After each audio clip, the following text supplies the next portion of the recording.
Welcome to Debt-Free Dreams. Imagine this. You're cruising through life. Everything's going great. And then bam, your car breaks down.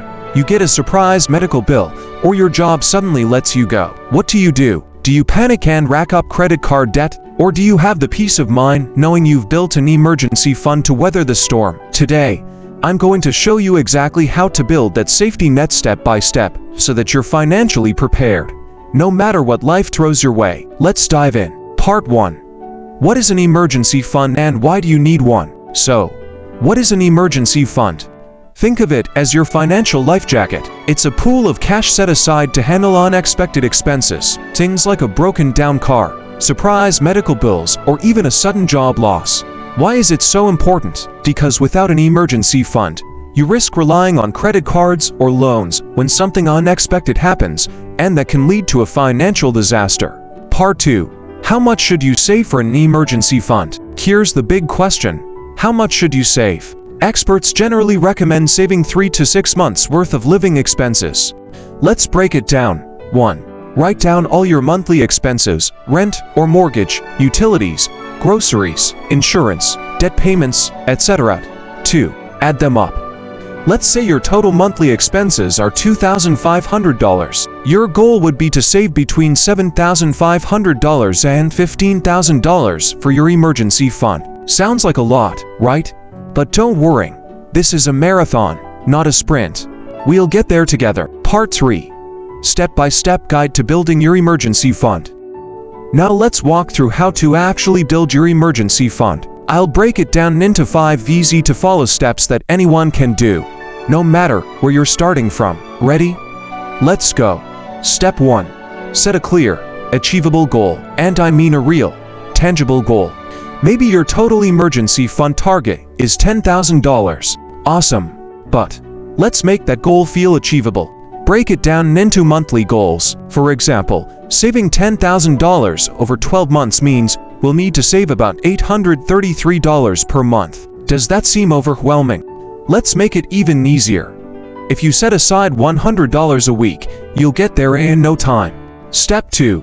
Open a separate savings account. Next, open a separate savings account just for your emergency fund.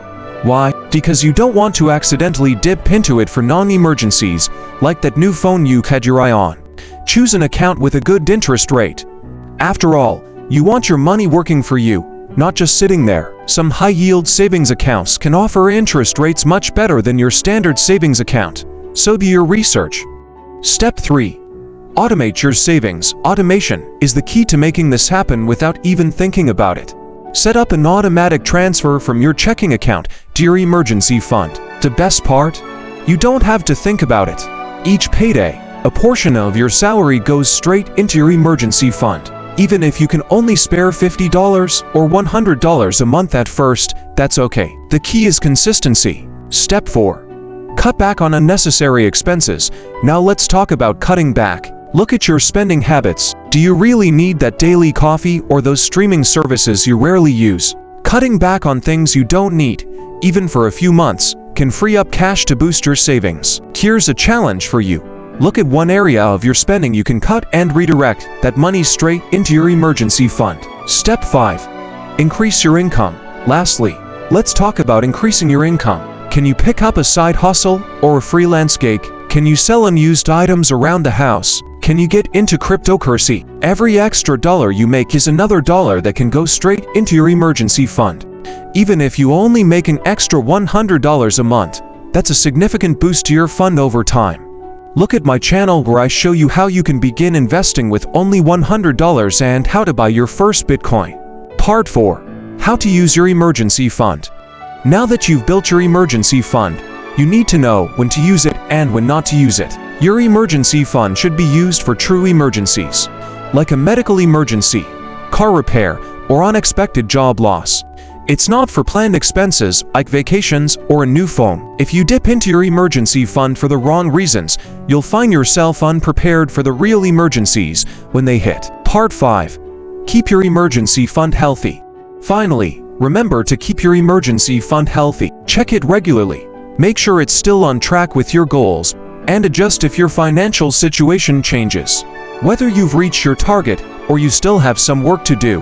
Remember, this fund is your safety net. Don't spend it unless you absolutely have to. So, how much you have saved for an emergency fund? Or how much are you planning to save? Drop a comment below and let's talk about your goals. And if you found this video helpful, make sure to like, subscribe to Debt-Free Dreams, and hit the notification bell for more personal finance tips.